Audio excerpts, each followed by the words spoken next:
আমার ওই চেতনার রঙে পান্না হলো সবুজ, চুনি উঠল রাঙা হয়ে।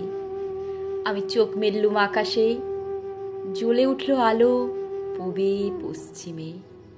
গোলাপের দিকে চেয়ে বললুম, সুন্দর সুন্দর হলো সে। তুমি বলবে এ যে তথ্যকথা, এ কবির বাণী নয়।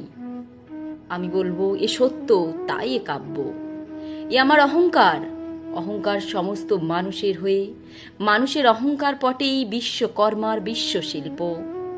তত্ত্বজ্ঞানী জপ করেছেন নিঃশ্বাসে প্রশ্বাসে, না না না, না পান্না, না চুনি, না আলো, না গোলাপ, না আমি, না তুমি।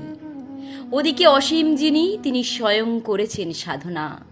মানুষের সীমানায় তাকেই বলে আমি। সে আমির গহনে আলো আদারের ঘটল সঙ্গম, দেখা দিল রূপ, জেগে উঠল রস। না কখনো ফুটে উঠে হলো হাঁ মায়ার মন্ত্রে, রেখায় রঙে সুখে দুঃখে। একে বলো না তত্ত্ব, আমার মন হয়েছে পুলকিত। বিশ্ব আমির রচনার আসরে হাতে নিয়ে তুলি পাত্রে নিয়ে রং।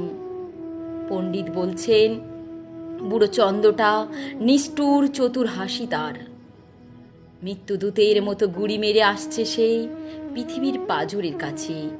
একদিন দেবে চরম টান তার সাগরে পর্বতে, মর্তলোকে মহাকালের নূতন খাতায়। পাতা জুড়ে নামবে একটা শূন্য, গিলে ফেলবে দিন রাতের জমা খরচ। মানুষের কীর্তি হারাবে অমরতার ভান, তার ইতিহাসে লেপে দেবে অনন্ত রাত্রির কালি। মানুষের যাবার দিনের চোখ বিশ্ব থেকে নিকিয়ে নেবে রং, মানুষের যাবার দিনের মন ছানিয়ে নেবে রস। শক্তির কম্পন চলবে আকাশে আকাশে, জ্বলবে না কোথাও আলো। বিনাহীন সভায় যন্ত্রীর আঙুল নাচবে, বাজবে না সুর।